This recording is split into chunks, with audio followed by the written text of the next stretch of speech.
On va commencer, Inch'Allah. Alors, إن الحمد لله نحمده ونستعينه ونستغفره ونعوذ بالله من شرور أنفسنا ومن سيئات أعمالنا من يهده الله فلا مضل له ومن يضلل فلا هادي له وأشهد أن لا إله إلا الله وأشهد أن محمدا عبده ورسوله ربي اشرح لي صدري ويسر لي أمري واحلل عقدة من لساني يفقهوا قولي بسم الله الحمد لله والصلاة والسلام على رسول الله. Alors, on se retrouve, bi'idhnillah, aujourd'hui et on continue notre voyage avec le Coran à travers cette deuxième étape qui est planter la racine pure, mais là avec un focus sur l'intention. Et justement, dans la première partie, on avait exploré nos motivations. Pourquoi apprendre le Coran et quels fruits ils apportent, enfin, quels fruits il apporte à notre vie. Et aujourd'hui, on va revenir à la source. Parce que un arbre, même avec de belles branches, ne tient que si ses racines sont solides. Et subhanallah, dans notre apprentissage du Coran, cette racine, c'est l'intention sincère. Et le prophète sallallahu alayhi wa sallam nous a enseigné un principe fondateur. Les actes ne valent que par leur intention. Et chaque personne n'aura que ce qu'elle a eu comme intention. Alors notre objectif ce soir, aujourd'hui, Inch'Allah, c'est justement tenir cette intention pour que justement notre lien avec le Coran ne soit pas seulement une habitude, mais un chemin de sincérité, de lumière et de proximité avec Allah. Et cette conférence d'aujourd'hui, c'est vraiment une de mes préférées. Pourquoi? Parce que l'intention est vraiment la base de tout. Donc, Inch'Allah, peut-être qu'on va dépasser un peu une heure et demie. Inch'Allah, n'hésitez pas, pour celles qui n'ont pas forcément le temps de rester durant toute la conférence, vous avez accès au replay, mais vraiment faites en sorte de revoir euh, même si vous avez suivi toute la conférence, la re-regarder une deuxième fois pour pouvoir vous imprégner vraiment de ce qu'on va voir, Inch'Allah, aujourd'hui. C'est vraiment une conférence qui est très, très importante. La suivante aussi, et la guérison. Elles sont toutes très importantes, mais vraiment les plus importantes, je pense que c'est les deux. Donc celle-ci et celle qui vient prochainement, Inch'Allah. C'est des conférences où on va vraiment travailler sur le cœur, ce qui est très, très important, Inch'Allah.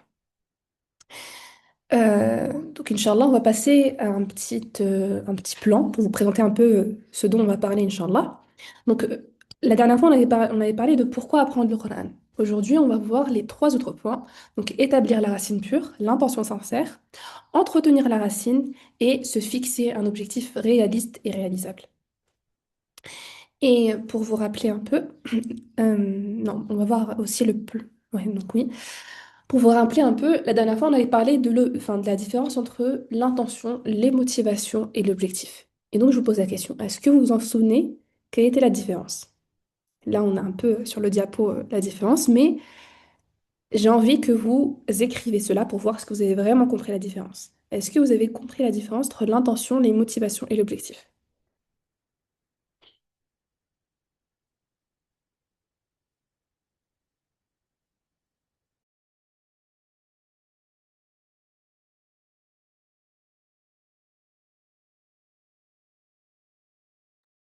Exactement. L'intention, c'est pourquoi, ce n'est pas pourquoi est-ce qu'on commence, c'est disons, c'est, c'est le but.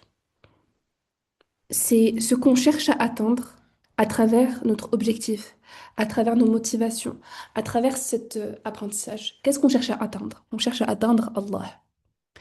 Et l'objectif, c'est le plan concret. Et la motivation, c'est les carburants, c'est ce qui va nous aider. Comme j'aime bien donner comme image, c'est que, imaginons, vous avez une voiture. Donc votre voiture, euh, vous n'allez pas la prendre pour aller n'importe où. Vous avez un endroit où vous voulez aller avec cette voiture. Donc cet endroit, c'est l'intention. Je veux Allah. Je veux me rapprocher d'Allah. Je veux le paradis. Je veux... Enfin voilà, c'est pour Allah. La voiture, c'est les motivations. Et elle a besoin souvent d'être rechargée, cette voiture, avec du carburant. Tout le temps, on remet du carburant, encore et encore. Et vous avez besoin d'un GPS, d'un plan pour vous retrouver. Et bah, c'est l'objectif. C'est le plan concret. Mais donc, c'est vraiment ça la différence. Et souvent, dans l'apprentissage du Coran, on oublie, en fait, on pense que quand on dit oui, pose ton intention pour apprendre, eh bien, c'est pas que ça. Il faut poser l'intention, ce qui est différent des motivations et ce qui est différent de l'objectif également. Et ça, à partir du moment où on comprend cela, eh bien, on a un plan qui est parfait, en tout cas, je l'espère, pour avancer au mieux dans l'apprentissage du Coran. Et, et donc, justement, pour cette conférence, on a ce plan-là. On va, Inch'Allah, en premier voir la connaissance. Ensuite, le fait de transformer, relier, renouveler et la muhasaba. Ça, c'est les clés pour établir la racine pure, donc l'intention sincère pour Allah. Et, et moi, j'ai envie de vous poser une question. Vous voyez, dans l'apprentissage du Coran, quand on apprend, on entend souvent, euh, mets ton intention pour Allah. On est d'accord. Mais Mais en pratique, qu'est-ce que ça veut dire concrètement? En fait, comment est-ce que je fais concrètement pour mettre mon intention pour Allah? Parce que c'est facile de se dire, oui, je mets mon intention pour Allah, ok, je le fais pour Allah. Mais on sait que c'est juste une parole et après ça va partir. Comment concrètement nourrir cette intention? Comment la poser et comment faire en sorte qu'elle tienne tout au long de notre vie, bi'idhnillah. Et j'aimerais vous poser une autre question. Comment aimer quelqu'un? Comment viser quelqu'un si on ne le connaît pas? On est d'accord? Quand vous aimez une personne, c'est parce que vous la connaissez. On aime profondément qu'après avoir connu une personne. Par exemple, si on prend le mariage, l'exemple du mariage. Souvent, les personnes, quand ils, enfin, ils confondent souvent donc le début du mariage, c'est-à-dire avant de se marier, pour de l'amour. Alors que ça, ce n'est pas de l'amour. Ça peut être de la passion, ça peut être de l'attachement, tout cela. Mais l'amour, c'est uniquement après avoir passé un bon moment avec la personne, après l'avoir connue sur toutes ses coutures. Et c'est là qu'on aime réellement cette personne-là. Quand vraiment, donc il y a cet amour-là. Donc, comment aimer concrètement? Comment aimer quelqu'un si on ne le connaît pas? Et justement, c'est là que tout commence. La connaissance d'Allah. Comment chercher à plaire à Allah si on ne l'aime pas? Et comment aimer Allah si on ne le connaît pas? Surtout dans cette vie où on est dans une vie bernée, on est berné d'illusions. On est entouré d'illusions. On a besoin de connaître notre Créateur, donc se relier à l'au-delà, donc avoir une relation verticale, pour pouvoir toujours garder en tête notre Créateur, même dans les actes les plus minimes. Et donc, comme je vous ai dit, la première des clés, c'est la connaissance. Commencez par se rappeler qui est Allah. Ibn al-Qayyim disait, plus le serviteur connaît Allah, plus il l'aime. Et plus ses intentions se purifient. Subhanallah, ça veut dire que la niya, donc la niya c'est quoi? C'est l'intention, n'est pas seulement une petite phrase qu'on prononce au début d'un acte. Aujourd'hui, on a trop minimisé la niya à ça. C'est juste une intention qu'on dit au début. Non, non, non. La niya, c'est le reflet de notre cœur. Et un cœur ne peut être sincère que s'il est rempli d'amour et de connaissance pour Allah. Et je vous donne un exemple concret. C'est un exemple que j'aime beaucoup donner. Imagine que tu veux offrir un cadeau. Si tu connais bien la personne, tu sais exactement ce qui lui plaît. Et ton cadeau sera sincère. Et il sera réfléchi surtout. Mais si tu la connais pas, ton geste risque d'être vide. Tu vas prendre juste un truc pour combler. Tu vas dire, bon, je vais prendre juste la première des choses, juste pour faire genre que je lui ai offert un cadeau. Et subhanallah, de la même manière, nos actes d'adoration ne peuvent être sincères que si nous connaissons celui pour qui nous agissons. Et subhanallah, plus tu aimes une personne, plus tu veux prendre soin d'elle. Et plus tu veux lui offrir des cadeaux. On est d'accord. C'est comme, par exemple, moi j'aime bien mes neveux et nièces. Quand je les vois, j'ai trop envie de leur offrir plein de petits cadeaux. Et même si forcément on n'a pas tout le temps la capacité de leur donner des cadeaux, bah juste un petit truc, mais c'est fait avec le cœur. Eh bien c'est ça la clé. C'est à peu près la même chose avec Allah.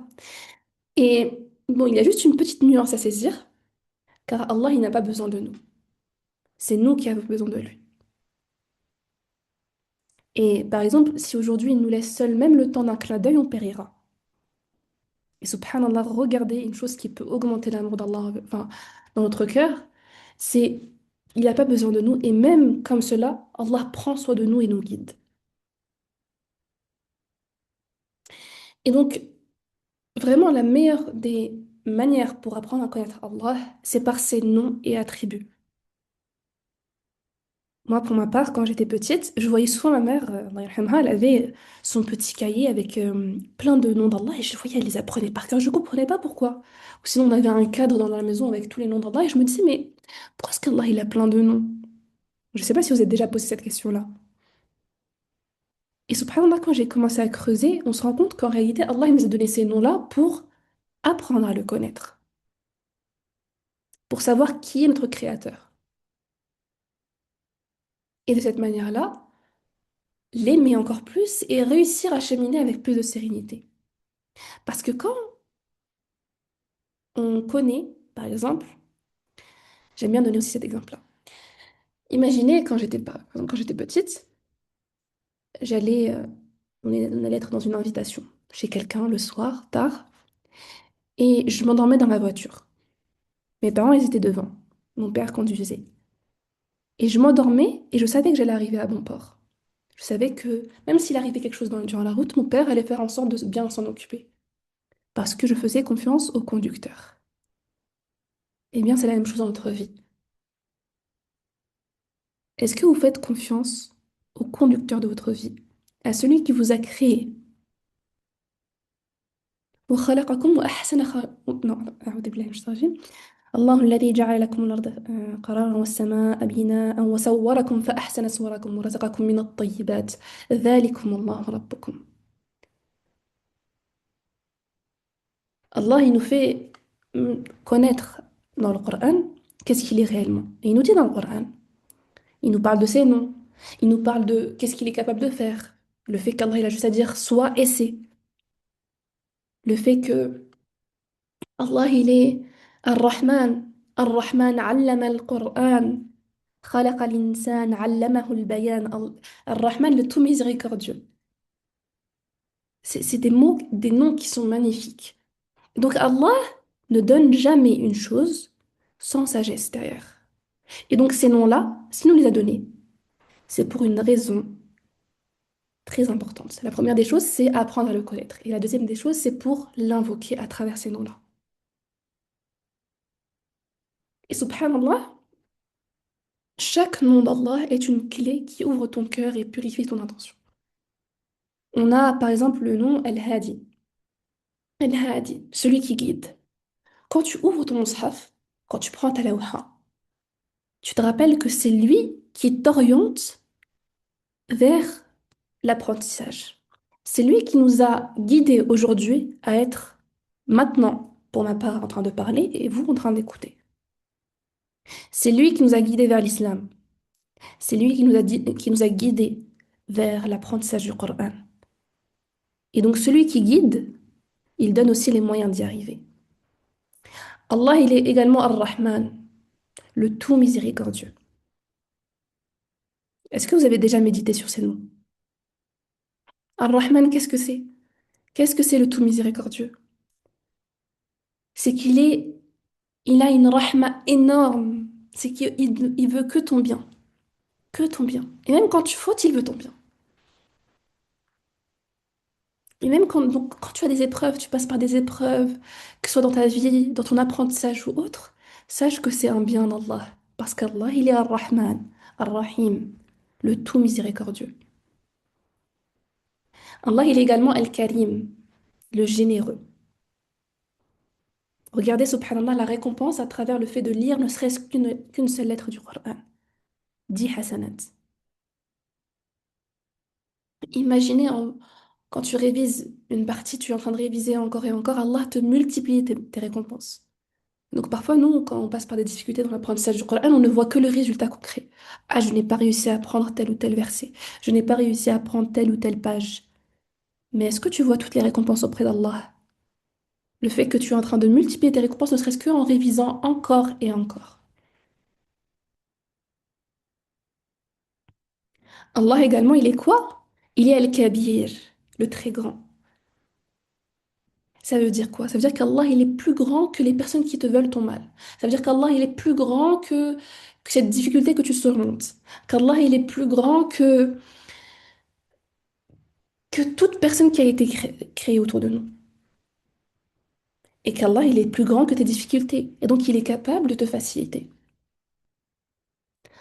Allah également est Ash-Shakur, celui qui remercie et multiplie. Même ton petit effort, par exemple tes 15 minutes de révision, tant qu'elles sont faites sincèrement pour Allah, Allah les multiplie et les inscrit comme une montagne de récompenses. Et donc, subhanallah, quand tu connais Allah, tu n'apprends pas seulement des informations sur ses noms, tu apprends à l'aimer. Regardez juste en vous disant ces petits noms et en vous expliquant qu'est-ce qui est Allah, est-ce que ça peut un peu augmenter l'amour d'Allah dans votre cœur?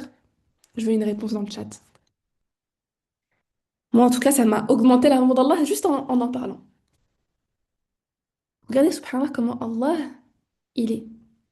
Et ça, c'est, je vous ai donné combien de noms? Que 5 noms. Imaginez les 99 noms,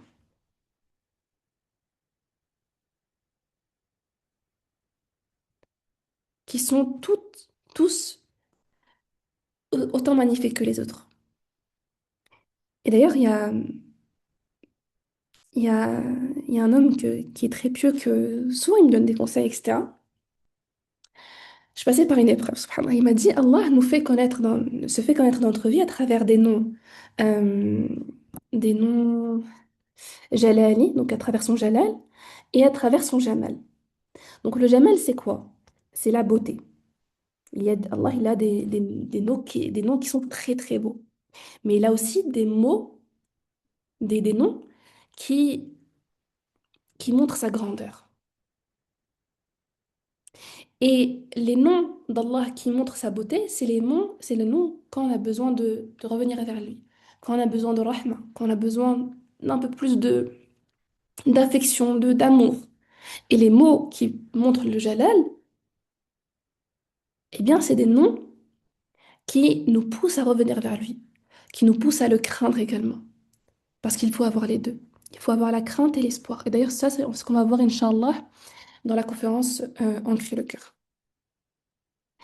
Et donc, subhanallah, quand tu médites euh, sur les noms d'Allah, eh bien, tu médites aussi sur ta vie. Et tu comprends que sans lui, tu n'es rien. Combien de fois il nous a sauvés? Si on venait à voir, sans forcément regarder l'apprentissage du Coran, si on venait à regarder que notre vie, combien de fois Allah nous a sauvés, même sans qu'on le sache? Par exemple, une route qu'on n'a pas prise, un mal qui nous a été épargné, une personne qu'Allah a éloignée de nous pour notre bien.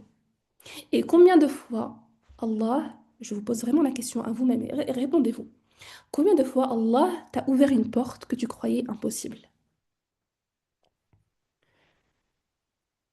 Et même quand il t'a envoyé une épreuve, avec le temps, tu as compris que c'était un bien pour toi, une purification, une élévation. Moi, je vais donner l'exemple de la mort de ma mère qui a été une des plus grandes épreuves que j'ai pu vivre dans ma vie. Quand j'ai vécu cette épreuve-là, c'était, entre guillemets, un désastre. Mais aujourd'hui, je remercie Allah pour cette épreuve. Pourquoi? Parce que ça m'a permis d'apprendre énormément de choses. Ça m'a permis de me rapprocher de lui et de comprendre que inna lillahi wa inna ilayhi raji'un. Que certes, on appartient à Allah et que c'est à lui que nous retournons. Et qu'aujourd'hui, je n'ai pas à me berner de choses futiles. J'ai à me rappeler que mon intention doit rester pour Allah. Et que mon objectif aujourd'hui n'est pas de mourir dans cette vie avec, je sais pas moi, des péchés ou quelque chose comme ça. Je dois faire en sorte un maximum de me rapprocher d'Allah, car au final, c'est lui, notre objectif suprême. Et donc, chaque épreuve qu'Allah vous envoie dans votre vie, là je parle uniquement des épreuves hors du Coran, hors du cheminement dans le Coran. Parce que nos épreuves que nous vivons dans notre vie, ça impacte notre vision d'Allah. Et ça impacte aussi au final notre relation avec son livre, avec sa parole. Chaque épreuve qu'Allah vous a envoyée, même si aujourd'hui vous ne comprenez pas réellement le but derrière, c'était un bien pour vous. Allah nous dit dans le Coran, عسى أن تحبوا شيئا وهو شر لكم وعسى أن تكرهوا شيئا وهو خير لكم. Et il se peut que vous aimez une chose, mais que c'est un mal pour vous. Et il se peut que vous détestiez une chose, mais c'est un bien pour vous. Et il nous dit quoi? Allah sait et vous ne savez pas. Et c'est ça. Allah, il sait. Allah, il est Al-Alim. Mais également, Allah est Ar-Rahman. C'est-à-dire qu'il t'envoie l'épreuve, mais il t'envoie aussi la facilité.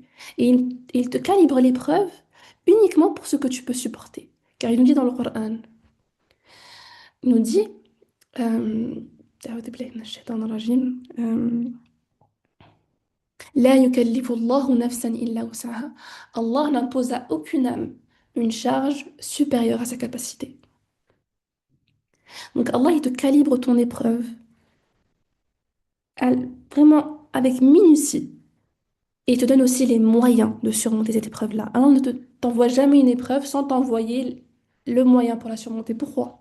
Parce qu'il nous dit dans le Coran également, فَإِنَّ مَعَ الْعُسْرِ يُسْرًا. إِنَّ مَعَ الْعُسْرِ يُسْرًا. Avec la difficulté, il y a certes la facilité. Souvent, certains tafassirs disent après la difficulté, il y a la facilité. Non, c'est au moment même de la difficulté, il y a la facilité.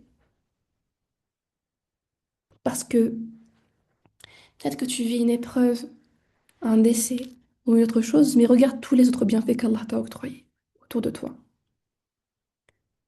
Et Allah t'a donné ces bienfaits-là pour justement te surmonter cette épreuve-là. Donc Allah te veut du bien. Et Allah fait en sorte que tu puisses cheminer dans cette vie avec sérénité. Tu as juste à prendre ces clés-là et à avancer. Et donc c'est la même chose dans le Coran. Tu sais qu'Allah, il veut ton bien. Il veut que tu mémorises son livre. Est-ce qu'Allah ne voudrait pas qu'on mémorise son livre? Mais Allah, justement, qu'est-ce qu'il veut? Il ne veut pas que vous mémorisez son livre uniquement pour mémoriser. Il veut que vous vous transformiez à travers sa parole.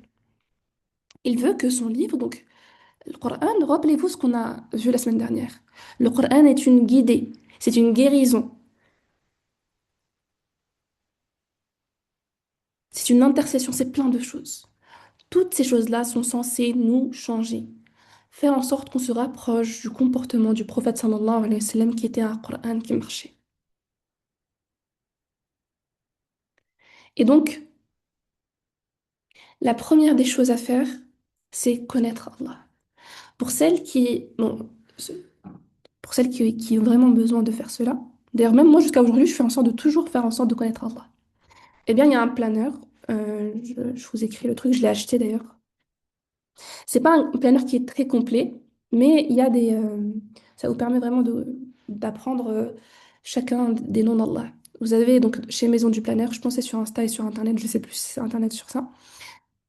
Vous avez un planeur, c'est les 99 noms d'Allah. Il n'est pas forcément très complet, il y a certaines choses qu'il y a à compléter et tout, mais ça vous donne une base pour chaque jour ou chaque semaine, vous prenez un nom et vous méditez dessus. Pour celles qui ont besoin d'un planeur pour voilà, mais pour celles qui peuvent le faire seules, vous prenez juste les 99 noms d'Allah et chaque jour, vous vous dites, qu'est-ce que ce nom-là veut me dire aujourd'hui? Comment ce nom-là se manifeste dans ma vie? Comment Allah se manifeste dans ma vie à travers ce nom-là? Inch'Allah, vous allez voir comment votre cœur va commencer à changer petit à petit. Tout comme on a besoin d'un moment pour, je ne sais quoi, pour se reposer, d'un moment pour manger, on a aussi besoin d'un moment de connexion avec notre Créateur. Et moi, ce que je vous conseille, c'était ce que faisait ma mère, et moi j'ai repris cela. Elle, ma mère, c'était après le Fajr, donc elle venait et elle lisait les noms d'Allah et elle méditait dessus. Eh bien, pour ma part, je ne vais pas faire tous les noms d'Allah, je vais en prendre un seul et je vais méditer dessus. Je vais faire en sorte de le connaître. Ou sinon, je vais marcher dehors et je vais méditer. Qu'est-ce que ce nom veut dire d'Allah? Marchez dehors, méditez. Regardez vos enfants et méditez. Regardez ce que vous avez, méditez. Et ça, c'est une des premières clés pour goûter. à la proximité avec Allah. Pour faire naître l'amour d'Allah dans notre cœur, c'est apprendre à connaître Allah. Et justement, Ibn al-Qayyim nous dit, si par le biais du Coran, les cœurs parviennent à contempler ce roi immense, miséricordieux, généreux et beau, comment peuvent-ils ne pas l'aimer, se concurrencer pour se rapprocher de lui, user de leur temps dans le but de susciter son affection, l'aimer plus que toute autre chose et préférer sa satisfaction à celle de tout autre? Comment, donc les cœurs, peuvent-ils ne pas se consacrer à son rappel et faire de son amour, du désir qu'il lui porte et de sa compagnie leur nourriture, leur aliment et leur remède, tels que s'ils venaient à manquer, les cœurs se corrompraient, périraient et ne tireraient aucun profit de leur vie. Et c'est ça, subhanallah.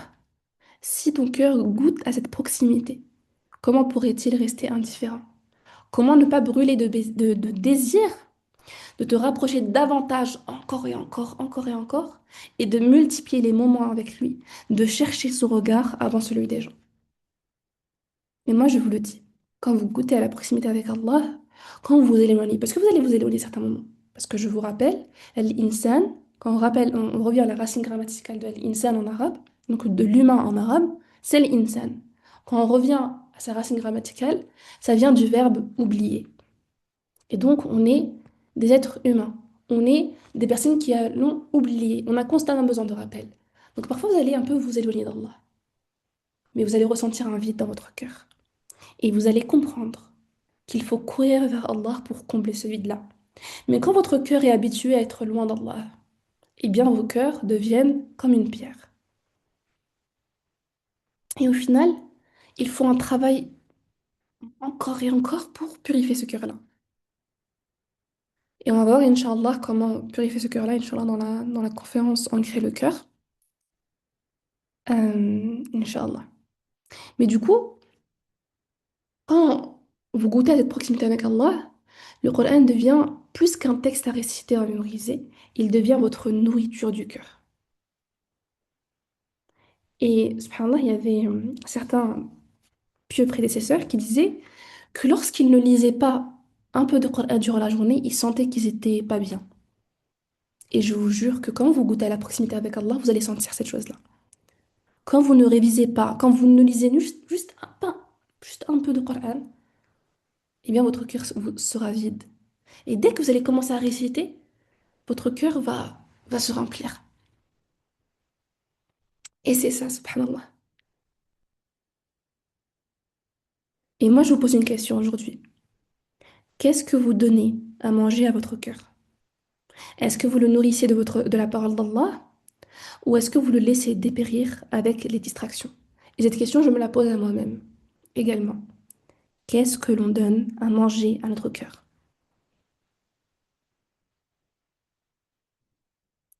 C'est pour cela qu'aujourd'hui on se sent vide.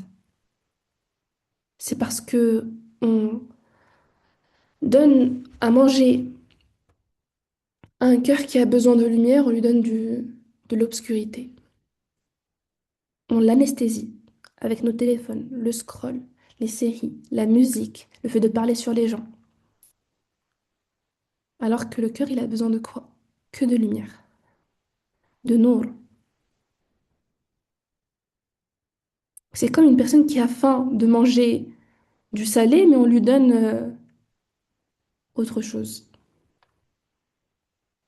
Ce n'est pas la bonne nourriture qu'on a besoin. Notre nourriture, c'est la lumière. Et la lumière vient du Coran, vient du ilm, vient de la connaissance d'Allah, vient de la proximité avec Allah, vient de tout cela. Ensuite, il y a une deuxième parole de Ibn Qayyim que j'aime beaucoup, qui dit, si les racines de la connaissance s'ancrent fermement dans la terre du cœur, pousse alors l'arbre de l'amour. Et lorsque cet arbre s'enracine et se fortifie, il donne comme fruit l'obéissance à Allah. Ainsi, cet arbre ne cesse de donner ses fruits à tout instant, par la grâce de son Seigneur. Et là, méditez sur cette parole-là, subhanallah. Les racines, ce sont les fondations. C'est ce que tu mets dans ton cœur. Si les racines sont faibles, l'arbre se dessèche. Mais si les racines plongent dans la terre fertile du Coran, de l'amour, de la science et de la sincérité, alors rien ne peut les arracher. C'est-à-dire tu passeras par des épreuves dans ta vie, mais tu seras attaché. Le tronc et les arbres, c'est quoi? C'est l'amour d'Allah qui pousse et grandit dans le cœur. Et ce n'est pas un amour qui est abstrait, mais un amour qui devient vivant, solide et qui te relie à ton Créateur comme l'arbre relie ses racines au ciel. C'est une relation verticale. Les fruits, ce sont tes actions. Plus l'amour d'Allah est fort, plus tu portes des fruits magnifiques. La prière sincère, la patience dans les épreuves, la générosité, la douceur, la constance dans le Coran. Et ce ne sont pas des fruits saisonniers. Ibn Qayyim a dit, à tout instant, par la grâce de son Seigneur. C'est-à-dire que les fruits pousseront tout le temps, même quand tu auras une baisse de foi. C'est une obéissance qui est renouvelée, une constance douce et continue. Et donc, la clé pour cela, c'est de ne pas chercher à forcer les fruits avant d'avoir planté les racines. Aujourd'hui, beaucoup veulent voir rapidement les résultats. Plus de pages mémorisées, plus d'adoration visible. On dit oui, je veux le rocher dans la prière. Je veux avoir une révision qui est ancrée. Je veux plus d'action extérieure. Mais sans fondation solide, ces fruits risquent de se faner vite. C'est comme les résolutions du 1er janvier. On commence avec des bonnes résolutions, mais rapidement, on arrête. Pourquoi? Parce qu'on n'a pas ancré cela dans notre cœur. Il faut déjà planter les racines, enfin planter la graine, bien travailler les racines et ensuite faire pousser les fruits. Et la véritable croissance, justement, commence dans l'invisible. Rappelez-vous la parole qu'on avait citée, donc le verset qu'on avait cité la semaine dernière. Inna Allah la yughayyiru ma biqawmin hatta yughayyiru ma bi anfusihim. Allah ne change pas l'état d'un peuple tant qu'il ne change pas ce qu'ils ont en eux-mêmes. Donc tout commence par le travail du cœur. Et Allah ne regarde pas la vitesse avec laquelle tu donnes des fruits. Il va pas regarder, ah mais combien tu donnes de sadaqa, combien est-ce que tu fais rapidement de tel ou tel. Non, qu'est-ce qu'il va regarder? Il va regarder ton cœur. On se rappelle de la parole du prophète sallallahu alayhi wa sallam au départ. Les actes ne valent que par leur intention. Aujourd'hui, une personne sur les réseaux, je ne sais pas, une personne avec qui vous vous comparez, peut faire énormément d'actions. Peut-être auprès d'Allah, ces actions, elles ne valent rien. Peut-être que tu fais une action avec sincérité, mais qu'auprès d'Allah, c'est comme si c'était un trésor. Et nous, justement, les réseaux, shaitan, la fitna, nous fait souvent oublier ça, le poids auprès d'Allah. La deuxième des clés, c'est de transformer son intention en invocation.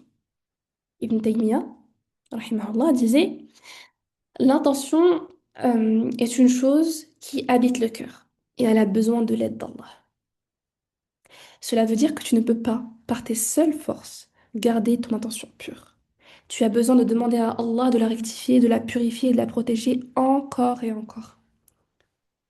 Donc avant de réciter, par exemple, moi j'aime bien écrire ma doha toute prête, ou même parfois je la change. Et quand je veux réciter, je me dis, Ya Allah, purifie mon intention, Ya Allah, fais que cet effort il soit sincère uniquement pour toi. Ya Allah, Ya Allah, Ya Allah. Parce que je sais que moi, mon intention, je vais faire un travail dessus. Ok, toutes les clés que je vous ai données, je les fais. Mais en réalité, ça c'est juste, disons, les causes. Mais ce qui fera fructifier tous ces fruits-là, c'est Allah. Donc je dois demander l'aide d'Allah encore et encore, ne serait-ce que pour mon intention. Car c'est mon intention qui donnera le poids à mes actes. La troisième des clés, c'est de relier son intention à l'au-delà. Les pieux prédécesseurs disaient, cherche toujours ce qui t'est utile pour l'au-delà. Autrement dit, chaque souffle, chaque action de ta vie, elle peut devenir une préparation pour ton grand rendez-vous avec Allah Azza wa Jal. Mais comment?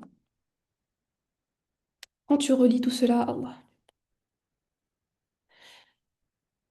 Parce que, comme je vous l'ai dit, subhanallah, on est dans un monde rempli de fitna. Et ça a été créé comme ça. Allah l'a créé comme ça, avec mesure, pour nous tester. Pour voir qui parmi nous va atteindre la piété. Et qui parmi nous va se perdre dans les plaisirs de d'ici-bas.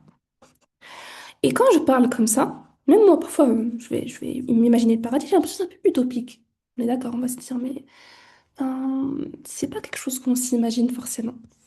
Eh bien, il faut forcer son cerveau à imaginer. Alhamdoulilah, Allah nous a doté d'un cerveau qui est incroyable. Quand on vient voir les connexions neuronales, toutes ces choses-là. Quand on vient voir les cellules, le microbiote, toutes ces choses-là. Allah nous a créés avec perfection. Et je vous rappelle le verset que j'ai cité tout à l'heure. الله الذي جعل الله الذي جعل لكم الأرض قرارا والسماء بناء وصوركم فأحسن صوركم ورزقكم من الطيبات ذلكم الله ربكم. Allah il nous dit quoi? Il nous dit celui qui vous a créé de manière parfaite, celui qui vous a صور, donc qui vous a entre guillemets dessiné, il vous a dessiné parfaitement. Et on le voit même dans la plus petite cellule de notre corps, qui est dotée d'un noyau, qui est dotée de toutes ces choses-là, qui est dotée d'une cellule. Et donc, subhanallah, celle qui relie son intention à l'au-delà, celle qui relie chaque acte à l'au-delà, eh bien, elle vit dans cette dunya comme une voyageuse. Elle sait quoi? Que sa maison est auprès d'Allah. Et donc, on va faire des actes, mais on sait que la récompense est auprès d'Allah. Parfois, et ça va arriver à tout le monde, je vous le dis, dans votre cheminement, vous allez avoir ce genre de choses. Parfois, vous allez stresser devant votre professeur, vous allez avoir peur de ce qu'elle va vous dire. Ah, j'ai peur de me tromper. Et Shaitan va vous dire quoi? D'ailleurs, c'est un piège. Je vais vous donner un exemple. Parfois, imaginons un jour, une semaine, pendant une semaine, vous avez eu du mal à réviser quelque chose, vous avez eu du mal à apprendre une partie. Et vous allez arriver devant votre professeur, et Shaitan va vous pousser vers quoi? Tellement vous allez avoir peur de votre professeur, il va vous pousser à tricher. Et ça arrive à des personnes, moi je connais des personnes qui étaient en cours de tafsir, donc des personnes qui avaient des ijazas encore et encore, et Shaitan l'a mené à tricher. Pourquoi? Parce que l'intention n'a pas été reliée à Allah. Quand on sait que c'est Allah qui met la baraka dans nos actions, quand on aime Allah profondément, et quand on sait qu'Allah il est plus grand que toute personne qui nous entoure, au final on n'a pas peur de cette personne-là, on a plus peur d'Allah que cette personne-là. Donc quand Shaitan va nous mener à tricher, on va faire du mal, etc., on vient devant notre professeur et on se dit, attends, c'est quoi mon intention première? C'est Allah. Et donc, j'ai envie de gagner auprès de qui? Auprès d'Allah ou auprès de cette professeure-là? Si je n'ai pas révisé cette fois-ci, Inch'Allah, la prochaine fois, je réviserai. Mais je veux gagner mon combat aujourd'hui avec Shaitan. Auprès d'Allah, je veux être gagnante. Et comment je vais être gagnante? En faisant en sorte de me présenter devant ma professeure et je vais lui dire, Salam alaikum, Sada, je m'excuse. Et vous vous excusez. Mais aujourd'hui, je n'ai pas pu préparer ma partie. Et je m'excuse, mais la semaine prochaine, bi idnillah, je ferai en sorte de travailler cette partie-là. Et vous allez voir qu'après ça, vous allez avoir des facilités. Parce que Allah, à travers cette difficulté durant cette semaine-là, il vous a testé. Quand tu seras devant ta professeure, est-ce que tu la préféreras, elle ou moi? Et c'est là qu'on comprend la sagesse derrière la difficulté. Et c'est là, encore une fois, qu'on comprend l'importance de relier son intention à Allah. Une relation verticale. Je viens faire un péché, mais je me rappelle qu'Allah est en train de me regarder. Est-ce que je veux perdre ce combat avec Shaitan? Peut-être que je vais gagner auprès de ces gens-là, mais devant Allah, je serai perdante. Quel est le prix à payer? Également, la quatrième des clés, c'est de renouveler l'intention encore et encore. Ibn al-Mubarak disait, peut-être que je commence un acte sans une intention pure, mais l'intention vient pendant que j'agis. Il y a des moments où vous allez prendre votre mushaf, vous n'allez pas forcément avoir le temps de vous dire, bon, je vais mettre une intention, etc. Et peut-être vous allez commencer la chose avec une mauvaise intention. Vous allez commencer juste parce que vous avez peur de telle ou telle chose. Vous allez vous dire, je veux que telle personne me voit en train de réviser. Mais la clé, c'est de continuer et de rectifier un chemin. Peut-être que vous avez commencé l'apprentissage du Coran avec une mauvaise intention. En tout cas, pour ma part, je l'avais commencé avec une mauvaise intention. Et on fait en sorte de la rectifier encore et encore, de la renouveler encore et encore. C'est un travail de toute une vie. Et donc, imaginons que tu commences ta révision, voilà, tu le fais par habitude ou pour atteindre un certain résultat quantitatif, ou je sais pas, pour impressionner une personne, et bah tu te poses, tu te rends compte, tu sens que ton cœur, enfin, on le sent dans notre cœur, on est d'accord. Et bah je sens que je fais un peu trop pour cette personne-là. Et bah là, je me dis, A'udhu billahi minash shaitanir rajim. Et je fais en sorte de me calmer, de me rappeler qui est Allah. Tout ce que je vous dis aujourd'hui, de me rappeler qui est Allah. Allah, il est plus grand que cette personne. Vraiment, je me dis comme ça, hein. Parfois, j'ai envie de, je sais pas, moi, je vais impressionner mon professeur, je vais impressionner tel ou tel correcteur, je vais impressionner ma famille. Wallah, alam. On a tous une nefs ammara bis-sou. On a toute une âme qui nous pousse vers le mal.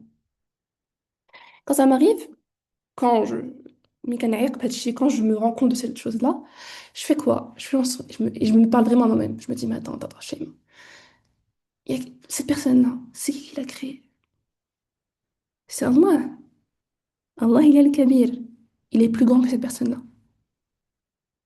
Là, peut-être que cette personne-là, je vais la rendre contente 10 minutes, mais après, ça va, c'est éphémère. Je vais faire une mauvaise chose et elle va m'oublier, cette personne-là. Mais auprès d'Allah, mon acte ne sera jamais oublié. Il sera comptabilisé, récompensé et multiplié. Et donc, au final, quelle est la récompense que je vais avoir? Et ça permet ensuite de se remettre. Et c'est un truc continu, hein. Surtout au départ, ça va être difficile. Il faut encore et encore, encore et encore. Et les pieux prédécesseurs disaient que il n'y a pas eu une chose qui a été plus difficile à travailler que leur intention. Parce qu'elle changeait constamment, tout le temps, tout le temps. C'est normal parce que, encore une fois, on est des insans, on oublie, on a besoin constamment de rappel. Et donc, moi, ce qui m'aide, c'est que vous avez vu la feuille que vous avez préparée avec vos motivations. Moi, euh, je l'ai plus ici.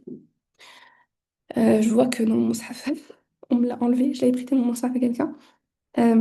Bah, j'ai écrit mes motivations et j'ai écrit aussi ma phrase d'intention et mon doigt.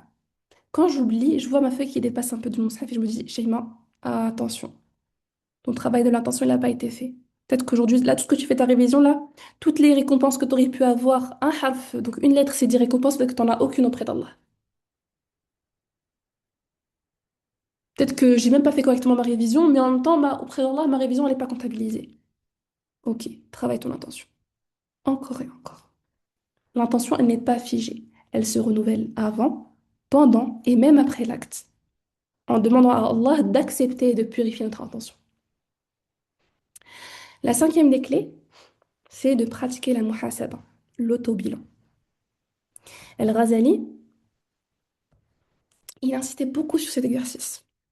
Et d'ailleurs, pour celles qui ont assisté à la conférence d'hier, de Oussada Al-Defa, Oussada Al-Defa nous conseillait tout le temps de pratiquer la muhasaba, l'introspection, l'auto-bilan.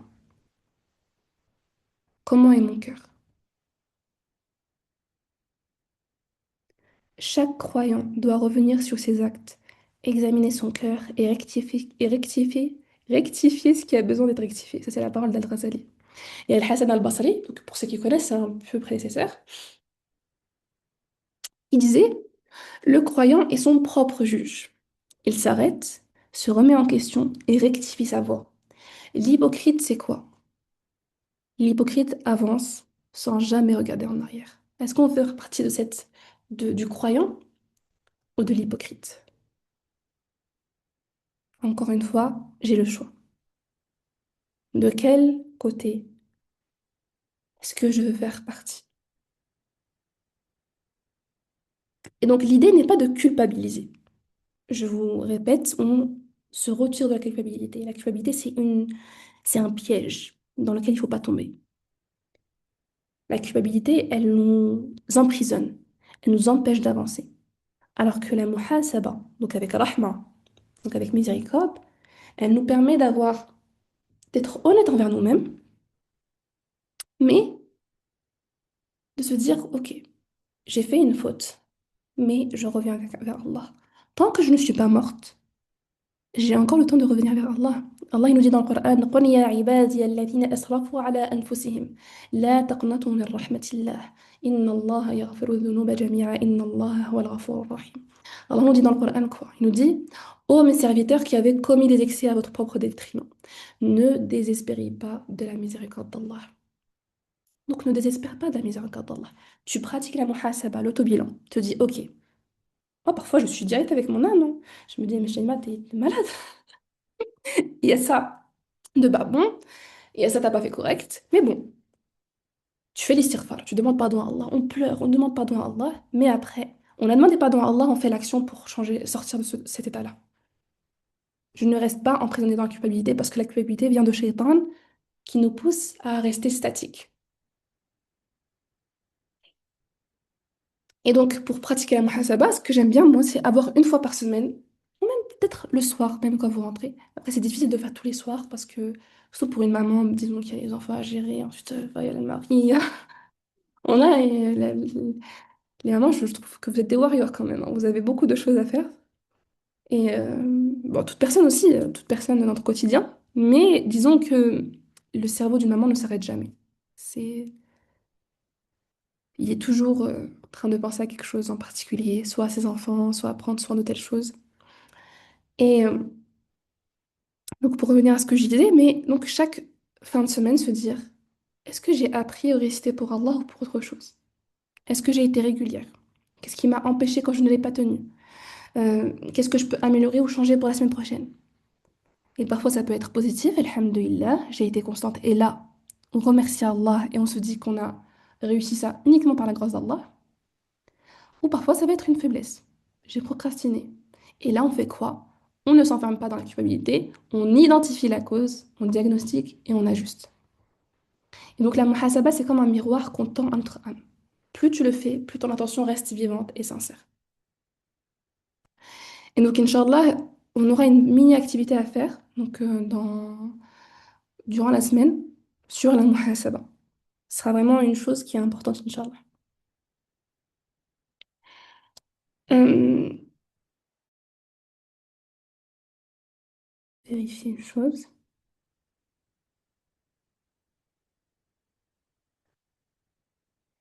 Parce que il y a un exercice, mais je pense pas qu'on aura le temps maintenant de le faire, j'ai un peu trop parlé. Ça, on va le faire, Inch'Allah, durant la semaine. Donc, c'est formuler ma phrase d'intention et je vais vous montrer, Inch'Allah, comment le faire.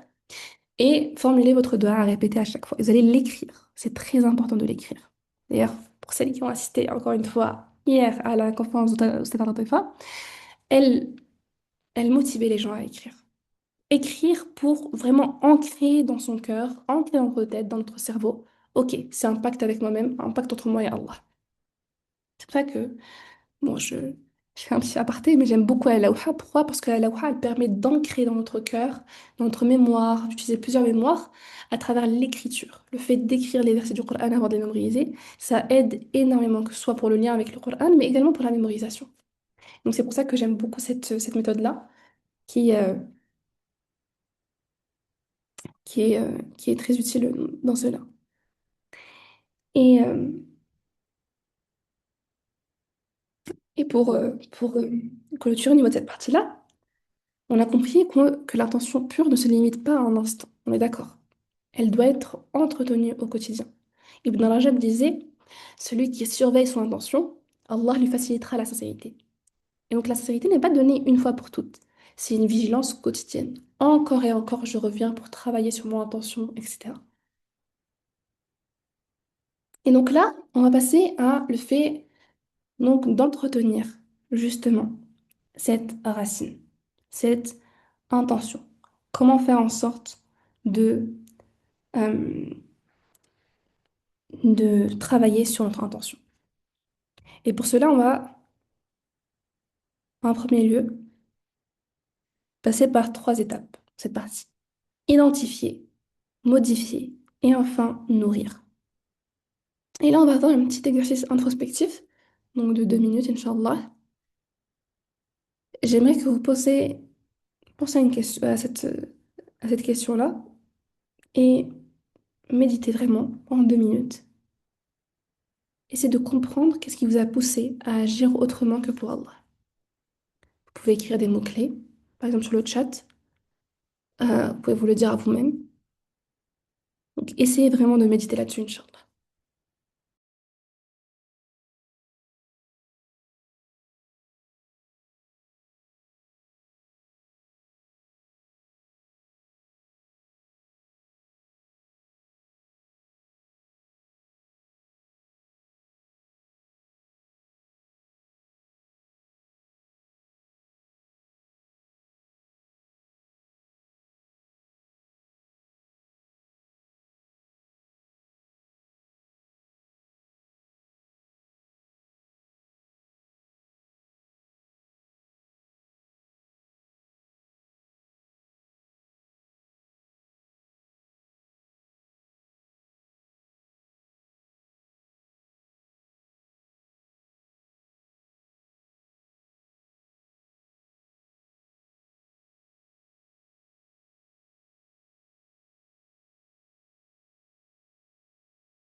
Bon, moi aussi, j'ai écrit quelques mots-clés. J'ai beaucoup aimé le mot qu'elle a évoqué, Nora, donc l'ego. L'ego est destructeur. Et d'ailleurs, celle qui aime bien lire, euh, attendez, je vous dis quel est le livre que j'ai beaucoup aimé par rapport à l'ego. Je pense que c'est L'éducation de l'âme de El-Razali. Il est vraiment très très bien. Il y a également Les maladies du cœur. Il y a Péché et guérison également de Ibn Qayyim, il me semble.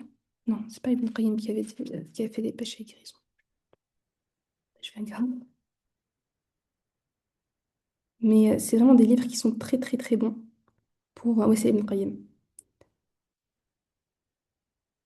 C'est vraiment des livres qui sont incroyables. Bon, c'est des livres qui sont un peu difficiles à lire. Parfois, moi, je prends plusieurs mois pour en lire un seul. Par exemple, le livre que j'ai beaucoup cité durant ces conférences, c'est celui de Ibn Qayyim al-Fawaid, donc les méditations d'Ibn Qayyim. Ce livre-là, j'avais vraiment pris du temps à le lire, à bien le décortiquer, etc. Donc, et en réalité, c'est ça le but de lire. On pense souvent, encore une fois, par cette société qui nous pousse encore et encore à la consommation, qu'il faut tout le temps lire encore et encore, lire, consommer des livres encore et encore et montrer, ah, mais regardez ma bibliothèque pleine de livres. Mais au final, au niveau du cœur, il n'y a aucun travail du cœur. Le livre qu'on doit lire, il doit faire en sorte de changer notre cœur, faire en sorte de changer notre vie, entre guillemets. Et donc, c'est normal de prendre du temps pour lire le livre. Moi, je vous conseille de toujours avoir un petit crayon, des post-it, une petite feuille. Moi, j'aime bien, par exemple, bon, je le fais pas très souvent dernièrement, mais c'est une de mes résolutions, entre guillemets. C'est de, à chaque fin de chapitre, faire une petite conclusion dans une petite feuille et de la glisser dans le livre. Pour vraiment, en fait, encore une fois, à travers l'écriture, on ancre cela dans notre mémoire et ça nous permet de nous en souvenir plus et de permettre de faire en sorte de travailler sur cela. Nour nous conseille vigilance du cœur et examen de conscience d'Al-Razali. Je ne le connais pas, mais je vais le mettre dans ma liste de lecture. Voilà, fik. D'ailleurs, n'hésitez pas si vous avez des livres à nous conseiller. C'est avec plaisir. Et donc, justement, on va passer, Inch'Allah, à la réponse à cette question. On avait parlé de trois points. Euh, identifier, modifier et nourrir. Et donc là, on va passer au premier plan, identifier. Et donc, pour cela, je vous ai donné quelques raisons qui parfois nous poussent à faire certaines choses pour les autres. La première des raisons qui peut être voilà, générale pour tout le monde, c'est qu'on cherche la reconnaissance des autres. On va prendre un exemple, une personne qui récite le Coran, mais voilà, son esprit divague vers est-ce qu'on va me remarquer? Ou ah oui, mais attention, les autres vont voir que je suis pieuse, ça, enfin, faut que je montre que voilà, je suis en train de mémoriser le Coran. Je montre mon mushaf, je montre ma lawha, etc.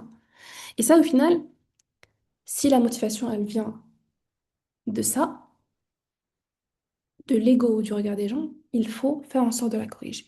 Donc là, on a identifié une des choses. Parfois, c'est la reconnaissance des autres. Et ça vient de l'ego, de la peur.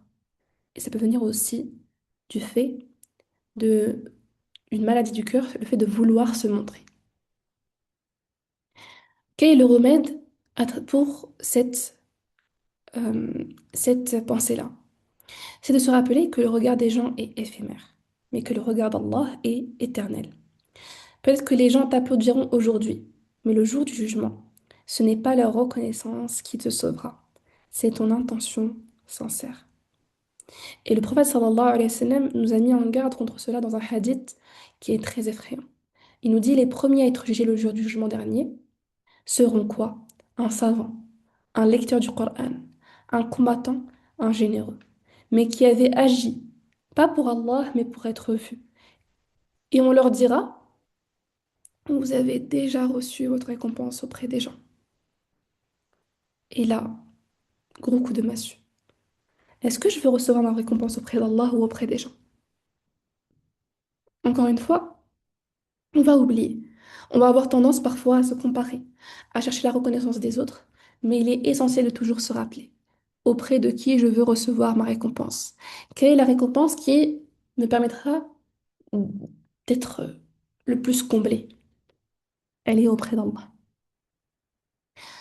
La deuxième des choses, ça peut être qu'on ressent de la frustration ou de l'orgueil. Euh, Subhanallah, par exemple, on se sent supérieur ou jalouse des autres quand tu fais une action. Ça peut être, par exemple, de l'orgueil, une personne qui a l'habitude, qui a une belle voix, qui a l'habitude de réciter ou qui a une très bonne mémoire. Et souvent, elle est complimentée. C'est pour ça qu'il est important de faire des compliments, mais ne pas faire énormément de compliments aussi. Il faut rappeler à la personne, quand on fait un compliment, ce bienfait vient d'Allah. Alhamdulillah.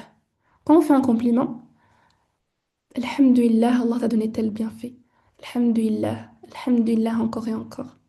Ça ne revient pas à toi. C'est un bienfait d'Allah. C'est pour ça, moi, je vous donne un exemple. Moi, je partage souvent sur les réseaux sociaux et je recevais souvent des messages, oui, tu es inspirante, tu es telle chose, etc. Et ça joue sur le cœur.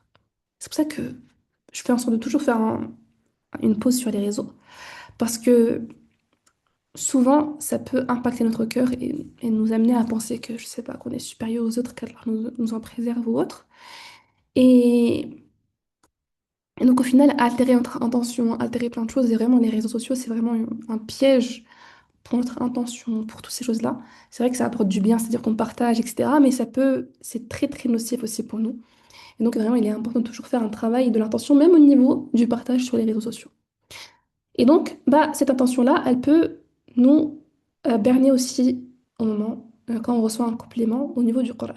Ah, tu as une belle voix, tu récites bien, tu as un beau tajwid. Et là, on se dit, ah, ouais, c'est vrai. Et on essaie de bien se montrer devant les autres. Alors qu'en réalité, ce bienfait-là vient uniquement d'Allah.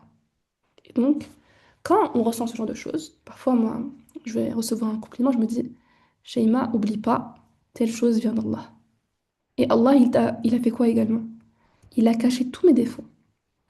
Parce que peut-être que j'ai des qualités, mais j'ai aussi énormément de défauts que je traîne derrière moi, comme toute autre personne. Et donc, quand on ressent un compliment, se dire, ok, alhamdulillah, alhamdulillah pour ce bienfait, mais alhamdulillah également pour le bienfait qu'Allah a stir tous mes défauts, qu'Allah a caché tous mes défauts. Je me souviens de mes défauts, ce qui permet de travailler sur son cœur. Et par exemple, il y avait un cher qui faisait souvent ça, c'est-à-dire que dès qu'on le complimentait, lui dans sa tête, il n'allait pas dire oui aux autres, ah, mais non, mais regarde, j'ai tel ou défaut. Il acceptait le compliment, mais dans sa tête, il disait quoi? Alhamdulillah, je fais pas en sorte de me descendre ou d'être dans la culpabilité, mais je me dis, oublie pas tes défauts. Alhamdulillah, j'ai pu travailler sur ça, mais n'oublie pas tous tes défauts. Et concernant la frustration, parfois, on peut être dans une halaqa, et une personne reçoit un compliment. Elle a une certaine facilité. Elle arrive à plus réviser que nous. Elle arrive plus à apprendre que nous. Et là, on ressent de la jalousie. Là, on sent qu'il y a un travail du cœur à faire. Et ça, Inch'Allah, ce sera au niveau des autres conférences qu'on travaillera. Mais on va déjà faire un travail grâce à l'intention. Là, on comprend que c'est un bien qu'Allah lui a octroyé, mais Allah m'a octroyé aussi un bienfait. Et le fait de jalouser cette personne pour ce bienfait-là ne va pas ne va pas.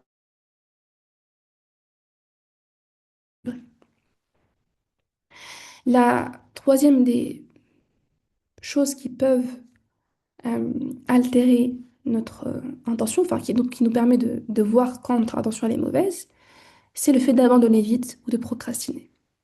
Si le fait de... Ça nous arrive parfois d'être fatigué, d'avoir eu un moment de pause. Mais quand c'est le fait d'abandonner vite ou de procrastiner encore et encore, là, il faut comprendre qu'il y a quelque chose à soigner. Et ça commence par le travail du cœur, l'intention. Souvent, quand on a tendance à abandonner, à avoir du mal à procrastiner, on va chercher une solution à l'extérieur. On va se dire, oui, je vais changer de professeur. Je vais faire en sorte de changer de méthode. Je vais peut-être tester telle ou telle chose. Mais en réalité, le travail vient de quoi? De l'intérieur. Aucun résultat extérieur ne pourra résoudre un problème intérieur. Et je vous répète cette phrase-là. Je vais même l'écrire dans le chat comme ça, vous vous en souvenez. Aucun résultat extérieur ne peut résoudre un problème intérieur. C'est une phrase que je me répète souvent. Sheima, quand tu as une chose sur laquelle tu as du mal, reviens à ton cœur avant tout. C'est 90% du travail et le 10% restant, c'est la méthode, le plan, etc. Bon, d'autres personnes vont dire que c'est autre chose, mais rappelez-vous toujours cela. Quand vous avez du mal, revenez toujours à votre cœur, à l'état de votre cœur. Remplissez votre cœur de lumière et vous allez voir que vous allez avoir plus de facilité ensuite pour avancer. Euh, en fait, l'intention, subhanallah, ça anime notre cœur, ça illumine notre cœur. L'amour d'Allah, ça nous donne envie de... C'est comme quand j'aime bien dire l'amour donne des ailes. Vous voyez la phrase qu'on entend souvent. Ou sinon, la phrase, c'est le cœur a ses raisons non, le cœur a ses raisons que la raison ne peut pas. Non, je me souviens plus c'est quoi. Bon, je suis pas très romantique. Mais, mais c'est ça, subhanallah. Enfin, appliquons ces phrases-là avec Allah. Aimons Allah d'un amour qui nous donnera des ailes, que la raison ignore, oui. Qui nous donnera envie de encore plus de voler le bien, de faire en sorte de courir vers le bien. Bah, c'est l'amour qui donne des ailes. Faisons en sorte de travailler l'amour d'Allah. Et l'amour d'Allah, comment on le travaille? En le nourrissant, en identifiant qu'est-ce qui fait en sorte de chasser cet amour-là, ensuite de modifier et ensuite de nourrir. C'est vraiment les trois clés. Identifier, modifier, nourrir. Et on nourrit par quoi? Par la connaissance d'Allah, par plein d'autres choses. Donc justement, on passe à la partie modifier. Ici, parfois nos actions, elles commencent avec un moteur qui n'est pas complètement tourné vers Allah. Et donc, il est important d'identifier ce qu'on a fait déjà. Donc, c'est déjà un premier pas vers la purification de notre cœur. Mais ce qu'il faut faire, c'est modifier également. Et comment on modifie? Eh bien, c'est en reformulant notre intention encore et encore. Ce qu'on a dit tout à l'heure. C'est avant de commencer ton action. Par exemple, tu vas laver la vaisselle. Je donne juste un exemple hors du Coran. Tu vas laver la vaisselle. Parfois, je vais pour laver la vaisselle. Ah, je suis fatiguée. J'en ai marre de la vaisselle. Moi, vraiment, c'est une chose que je déteste, la vaisselle. Et donc, parfois, vous avez vu par exemple, nous, chez nous, les Arabes, même les Africains, etc., même les pays de l'Est, je pense que c'est toute grande famille. Quand on a des invitations, voilà, on a souvent, après, une grande marmite, grande montagne de vaisselle.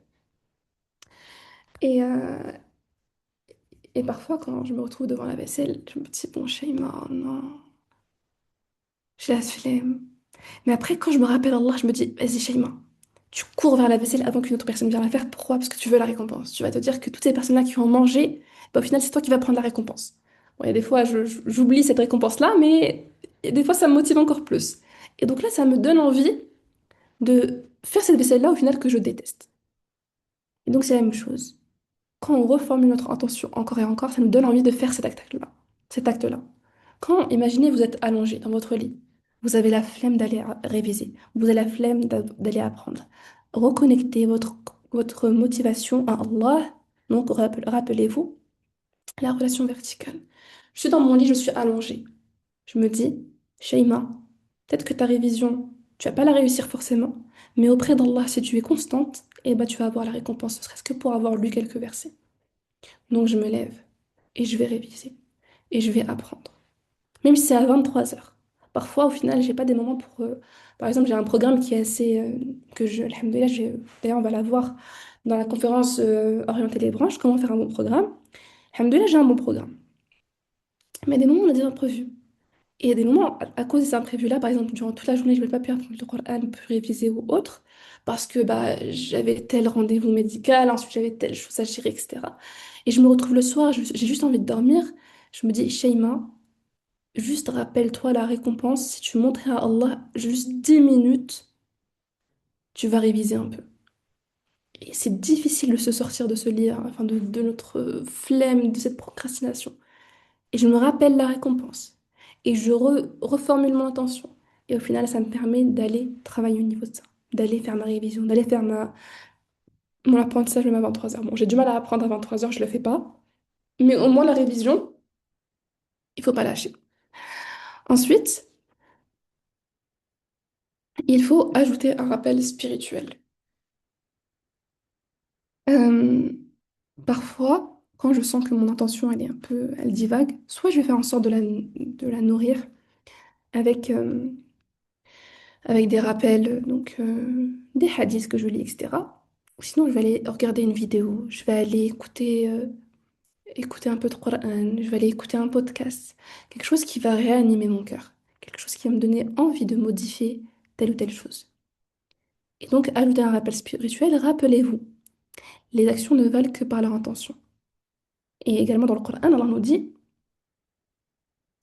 euh, il nous dit, il ne sont récompensés que pour ce qu'ils faisaient. Surat Al-Ankabut, verset 7. Donc, subhanallah, quand on se rappelle de toutes ces choses, ces récompenses-là, au final, ça nous donne envie de travailler notre attention pour Allah. Enfin, la troisième des choses, c'est nourrir cette racine-là. Donc, une fois que notre intention elle est orientée vers Allah, on est d'accord, elle change souvent. Donc, il est essentiel de l'entretenir et de la renforcer régulièrement. Encore et encore. Encore et encore. Et comment nourrir cette intention? Donc, déjà, en fait, c'est des choses qui se complètent. Il faut demander à Allah encore et encore. Oh Allah, purifie mon intention. Oh Allah, encore et encore. Et à travers le dua, à travers la vocation, subhanallah, augmente l'amour d'Allah dans notre cœur. Il augmente aussi nos facilités à atteindre telle ou telle chose, quand c'est un bien pour nous, bien sûr. Donc, demandez à Allah encore et encore. Oh Allah, purifie mon intention. Oh Allah, je suis une. Parfois, on va vers Allah, on dit, mais oh Allah, je suis une personne qui pêche tout le temps. Je suis une mauvaise personne, entre guillemets. Enfin, pas une mauvaise personne, mais bon, voilà, je suis une pêcheuse, etc. Et, et souvent, mon intention, elle divague. Mais oh Allah, purifie mon intention. Fais que. Enfin, mets-moi sur Sirat al-Mustaqim, mets-moi sur le chemin droit. Encore et encore. Encore et encore à invoquer, invoquer, invoquer, invoquer, invoquer. Et à travers l'invocation, subhanallah, on s'apaise et on sait que j'ai fait une invocation. Maintenant, j'ai juste à faire les causes et Allah fera fructifier mon effort. Également, euh, comme je vous l'ai dit, on avait, la semaine dernière, parlé des motivations. Et on l'avait écrit sur une feuille. Eh bien, quand vous sentez que vous avez besoin de nourrir votre intention, revenez à votre pourquoi. Pourquoi est-ce que vous mémorisez le Coran? Revenez à quel est le but réel de l'apprentissage du Coran. Même écrivez-le. Quel est le but réel de l'apprentissage du Coran? Est-ce que c'est mémoriser des pages ou est-ce que c'est vivre le Coran? Est-ce que c'est mémoriser des versets, avoir des quantités encore plus, encore et encore et encore, mais au niveau de notre cœur, c'est vide? Ou c'est avoir un réel travail de notre cœur et ressentir le Coran dans notre vie au quotidien? Et également, bah, quand on rejoint ce qu'on avait dit, ce que Al-Ghazali nous avait conseillé, c'est prendre un instant chaque semaine pour reconnecter, pour faire la muhasaba, se reconnecter à sa motivation. Également, une chose qui m'aide énormément, ce que je vous avais dit, c'était, bah, moi j'ai une playlist. euh, D'ailleurs, là, j'y vais. Vous savez, je vous parle et je vais sur mon téléphone et je regarde, par exemple, bah, les exemples que je veux vous donner. J'ai une playlist avec plein, plein de rappels spirituels, des anachis, des versets du Coran, des sourates du Coran, des podcasts. Quand je vais mal, je vais regarder cela. Tout comme il faut avoir un environnement qui est, qui est propice à l'apprentissage du Coran autour de nous, aussi au niveau de notre téléphone, il faut l'avoir. Donc faites en sorte de nourrir votre cœur avec des rappels, des vidéos, des podcasts. Notre cœur a toujours besoin de rappels. Là, alhamdoulilah, vous avez les conférences une fois par semaine, mais après ce voyage-là intérieur, il n'y aura plus de conférences.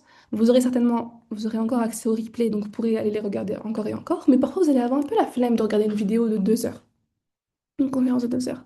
Et ben, il y a plein de vidéos, alhamdoulilah, sur Internet, motivantes, même de 2 minutes, qui, qui motivent, qui nous, qui nous rappellent l'essentiel, qui nous redonnent un coup de boost. Allez chercher la motivation.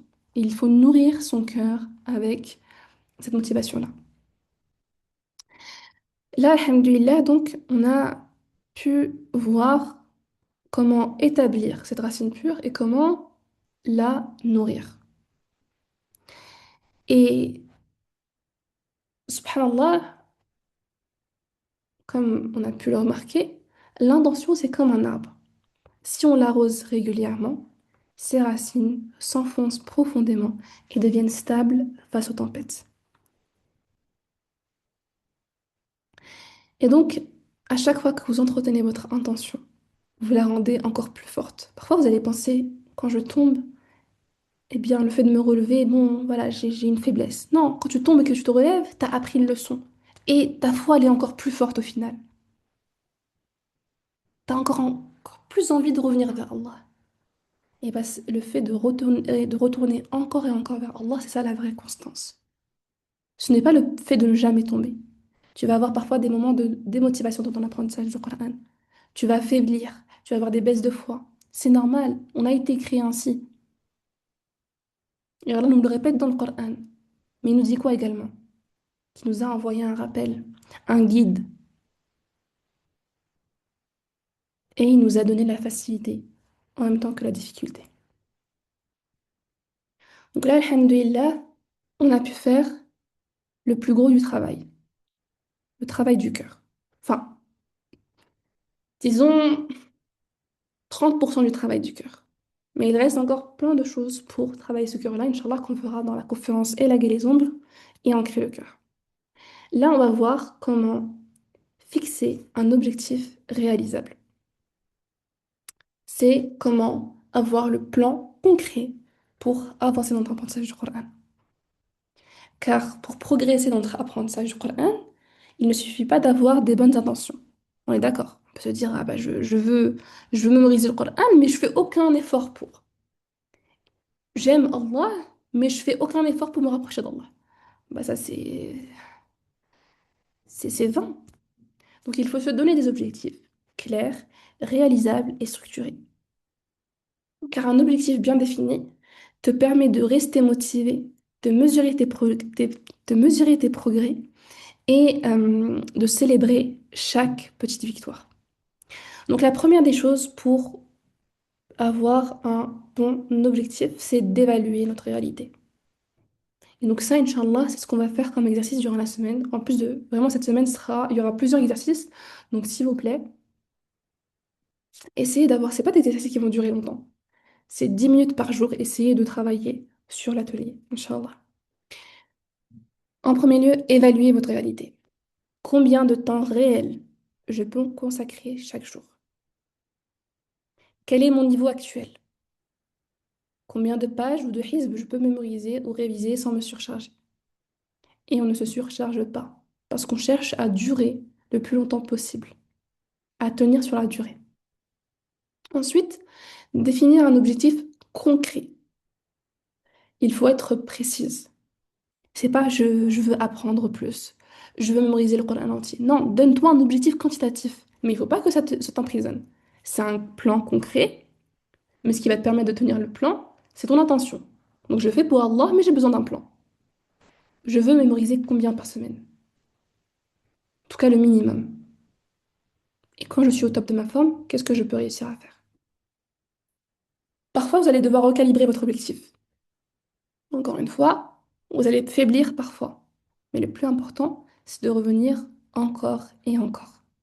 Mais vous allez voir, quand vous allez avoir votre travail du cœur, quand vous allez faire ce travail-là du cœur, il sera plus facile pour vous de revenir. Alors que si vous ne faites pas le travail du cœur, eh bien, vous allez avoir tendance à facilement vouloir abandonner. Donc, il faut inclure le quoi et le quand. Une quantité et une durée. Combien de hizb en combien de jours? Moi, j'aimais bien me donner un exemple, enfin, un objectif. Je veux mémoriser, enfin, je veux arriver à Surat al-Rahman à tel moment maximum. Bon, il y a des moments, enfin, il y a certains objectifs que je n'arrivais pas parce que parfois je tombais malade, parfois j'avais certaines choses qui, qui,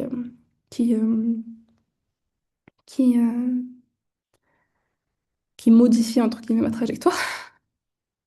Mais alhamdoulilah, le but restait le même.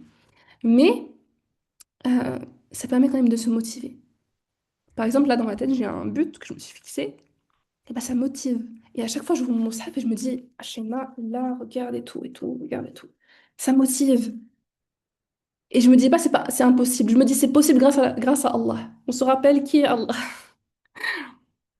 Ensuite, la troisième des choses, c'est de fractionner l'objectif. Ce qui fait peur, généralement, c'est d'avoir, par exemple, quand on se dit, bah, je veux apprendre une page par semaine, eh bien, le fait de se dire une page par semaine et ne pas le fractionner, bah, on va toujours remettre à plus tard. Mais si tu te dis, OK, une page, c'est 15 lignes. 15 lignes, je divise ça durant ma semaine, ça me donne tant de versets à apprendre par jour. Et au final, tu as ta quantité minimale de choses à faire chaque jour. Et le fait de fractionner l'objectif, ça va te motiver à, à, à réussir cet objectif-là au final, chaque semaine, Inch'Allah. Et d'ailleurs, il y a une méthode qui aide énormément pour se fixer un objectif qui soit réellement concret et réalisable, c'est la méthode SMART. Ça, on l'utilisait souvent en conduite de projet, mais enfin, la mémorisation du Coran, c'est aussi un projet. C'est le projet de ma vie. Donc, je fais en sorte d'utiliser certaines techniques. La première des choses, c'est de définir, donc avec le S, exactement ce que je veux accomplir. Qu'est-ce que je veux accomplir? Par exemple, je veux mémoriser un hizb par semaine. Enfin, un hizb par semaine, bon, c'est un peu compliqué. Je pense que c'est qu'un madrasa qu'il est capable de le faire. Mais je veux mémoriser deux pages par semaine, une page, quelques versets. Ok, je me donne tant de choses chaque semaine. Ensuite, le comment. Plus ton objectif il est précis, plus il est facile de suivre ton chemin et de rester concentré. Comment? Eh bien, c'est en me disant, je vais me retrouver chaque jour, à telle heure, pour apprendre. Et je me donne une deuxième chose. Si j'ai pas appris à tel moment, eh ben, je vais apprendre à tel moment. Par exemple, moi, j'ai mon temps d'apprentissage, c'est après le Fajr. Si j'ai pas mémorisé à tel moment, je sais qu'à midi, il faut que je mémorise. Ici, j'ai vraiment du tout, j'ai pas pu mémoriser, mais c'est vraiment en cas de, vraiment, c'est-à-dire une journée où j'étais à l'hôpital, où j'étais malade, vraiment, j'ai pas pu mémoriser, eh bien, je me laisse quand même une marge dans mon objectif. La deuxième des choses, c'est mesurable. Tu dois être capable de suivre tes progrès. Donc, par exemple, euh, moi, ce que je vous ai conseillé au départ, c'est d'avoir un carnet. Vous allez écrire vos motivations, votre intention, etc. Mais vous pouvez aussi, dans ce carnet-là, indiquer votre objectif. Euh, Moi, c'est un carnet que j'ai et j'ai même mis des photos. C'est comme un vision board pour me motiver. Et donc, je mets aussi plusieurs petites cases. Plusieurs petites cases. Je suis désolée, mais je commence un peu à, à, à bégayer, etc. J'ai besoin de boire de l'eau, je pense. Bismillah. Mais du coup, j'aime bien mettre un peu, enfin, plusieurs petites cases dans ce carnet-là. Et quand j'ai atteint l'objectif, je coche cet objectif. Et subhanallah, c'est trop bien en fait, parce que quand on le fait cette petite encoche-là, c'est motivant. Si j'ai réussi tel objectif. Et quand je ne l'ai pas réussi, bah, je me dis, Manish, avoir de la rahma. Et se dire comment est-ce que je peux faire en sorte de recalibrer cela pour avancer. Ensuite, il faut un objectif qui est atteignable. Il doit être ambitieux, mais réaliste. On va pas se donner un objectif qui est impossible à réaliser. Donc, fixe-toi un rythme que tu peux tenir sans te fatiguer ou te décourager. C'est-à-dire un rythme qui est ambitieux, mais tu vas pas t'épuiser pour arriver à tenir celui-ci. Par exemple, te dis 30 minutes par jour, je vais réviser tant ou je vais apprendre tant. Je sais que j'ai 30 minutes par jour pour accorder au Coran. Et bien, c'est 30 minutes par jour que je vais être constante dessus chaque jour, chaque jour, chaque jour. Et en telle année, je vais réussir à mémoriser le Coran, Inch'Allah. Et vraiment, je vous rappelle, l'important, ce n'est pas la rapidité, c'est la régularité.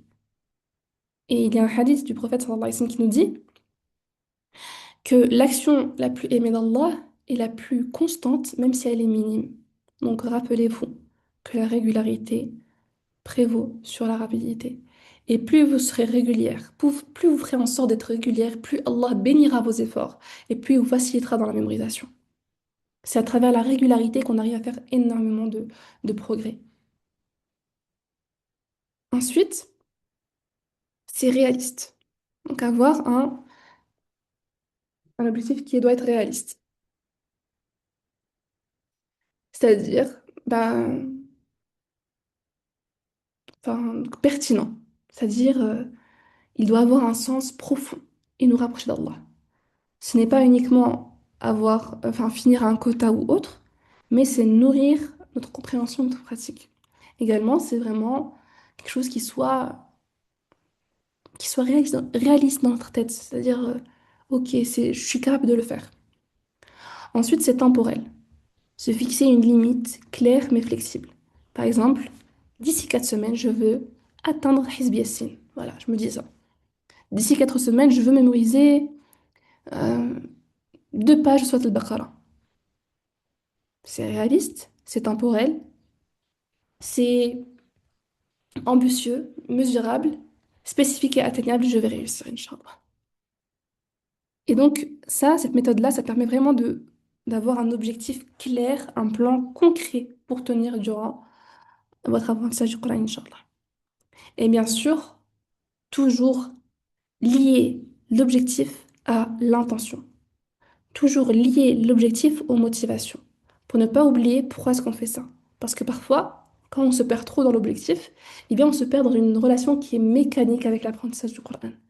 Mais quand on relie ça à l'intention, eh bien on se souvient pourquoi est-ce que je le fais. Je fais ceci pour Allah.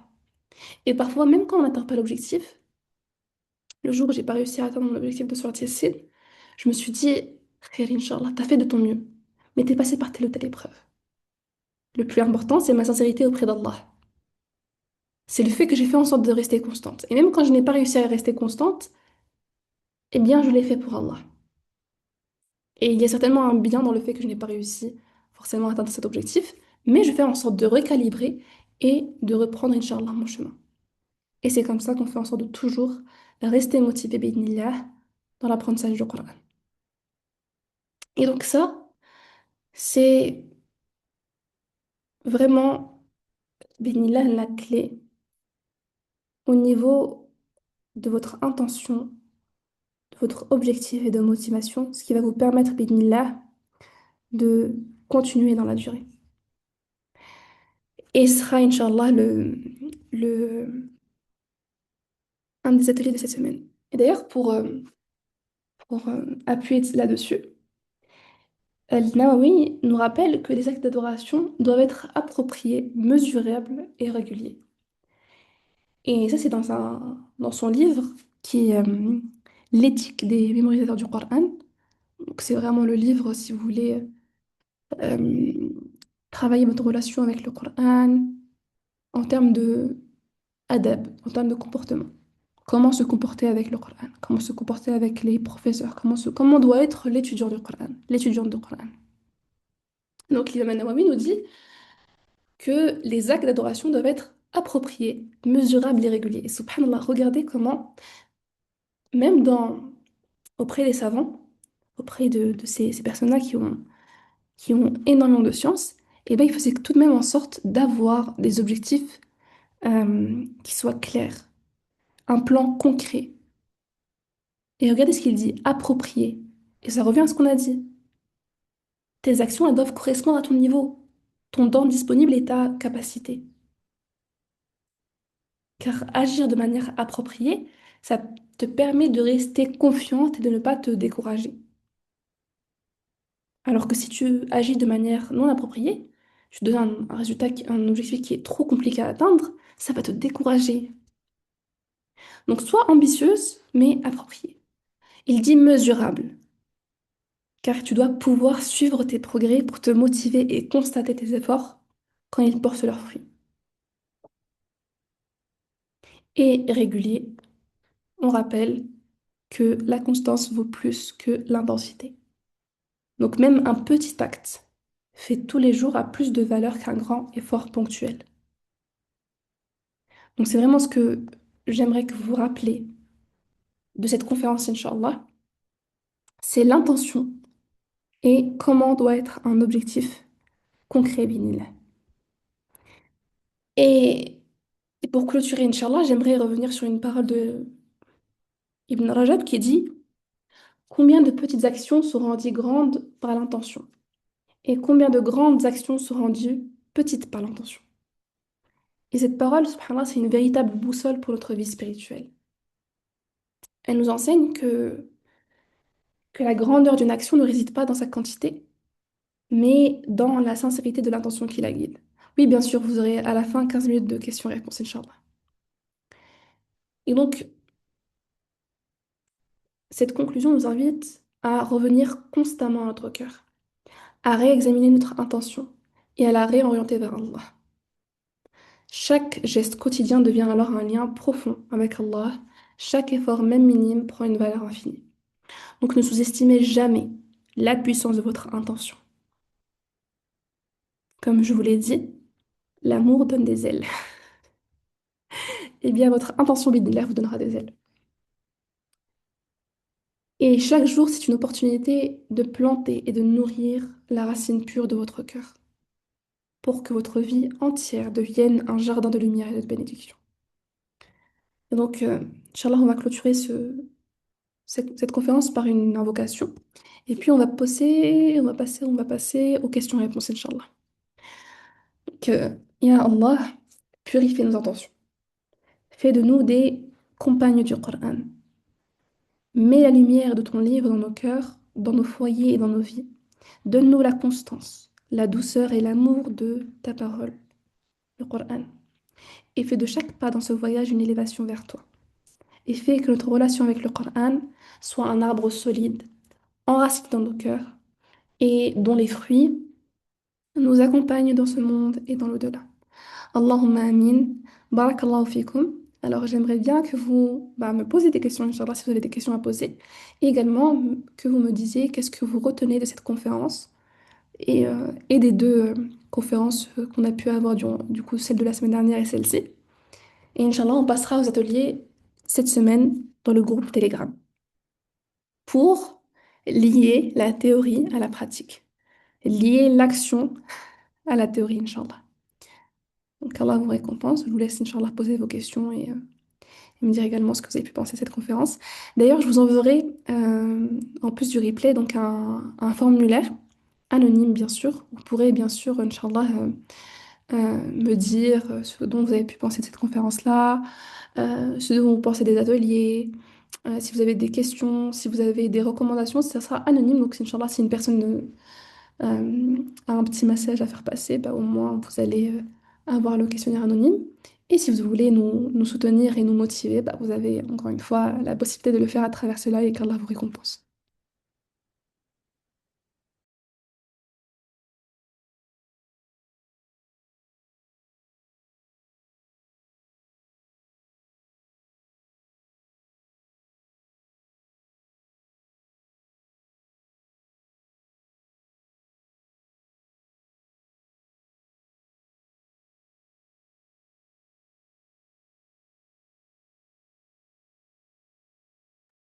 Ah, tu veux ouvrir le micro? Euh, Oui, il n'est pas possible d'ouvrir le micro. Sinon, tu peux pas écrire ta question sur le chat?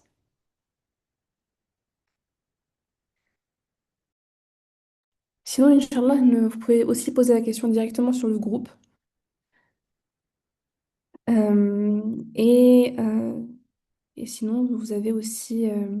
Ah mince. Bah, sinon, Tu as, euh, tu as mon contact sur Telegram, Inch'Allah, si tu veux directement me poser la question en privé. Ou sinon, tu as le groupe où tu peux, Inch'Allah, nous envoyer la question. Comme ça, on pourra toutes bénéficier de la question et de la réponse si je peux y répondre, Inch'Allah. Super, barakallahu fik. Euh, Camilia, je n'ai pas de questions personnellement. J'ai trouvé cette conférence très instructive. Elle était dense et Inch'Allah, je vais revenir dessus pour travailler. Oui, barakallahu fik, cette conférence, elle est dense. Et parce qu'elle est très, très importante. Et vous avez vu on a, on a, on a accordé la semaine dernière et cette semaine uniquement au travail de l'intention, des motivations et de l'objectif. Parce que c'est ce qui permet de donner du poids à notre apprentissage, ce qui nous permet de nous motiver, de nous pousser à apprendre, de nous pousser à revenir encore et encore vers l'apprentissage du Coran. Noura nous dit barakallah fik, wa fik barakallah. Qu'Allah vous récompense. Du coup, je ne sais pas si vous avez d'autres questions, Inch'Allah. Si vous n'avez pas d'autres questions, on va clôturer, Inch'Allah, et, euh, et revenir dessus dans les ateliers. Nour me dit barakallahu fik. De même, j'ai beaucoup écrit, Inch'Allah. J'ai hâte de réécouter tout cela et de faire des exercices. Inch'Allah, je vous invite, Inch'Allah, à regarder le replay, vous l'aurez, Inch'Allah. Euh, et à revenir sur tout ce qu'on a dit. Et on va passer aux ateliers, Inch'Allah, mardi, je pense, mardi, comme ça vous laisse un peu de temps pour... vous avez l'après-midi pour voilà, laisser tomber un peu toutes ces émotions, tout ce qu'on a pu voir. Et ensuite revenir sur ce travail-là, peut-être ce soir ou demain, Inch'Allah. Safia, rien à ajouter pour ma part. Ahsan Allah ilaykum. Barakallahu fik. Allah vous récompense toutes. Bah, on se dit, Inch'Allah, à la semaine prochaine, enfin pour la conférence, mais on se retrouve sur le groupe Telegram, Inch'Allah, dès mardi. Et pour ceux qui ont enfin, qui ont besoin de me poser des questions en privé, n'hésitez pas, vous avez mon contact Telegram, Inch'Allah. Je réponds pas forcément à la minute. Je reçois beaucoup de messages, mais je prendrai, Inch'Allah, le temps de répondre à toutes. Inch'Allah. En tout cas, barakallahu fikum, qu'Allah vous récompense. Se dit, Inch'Allah, à la semaine prochaine. Subhanakallah bihamdik, ashhadu an la ilaha illa ant, astaghfiruka wa atubu ilayk, wassalamu alaykum wa rahmatullahi wa barakatuh.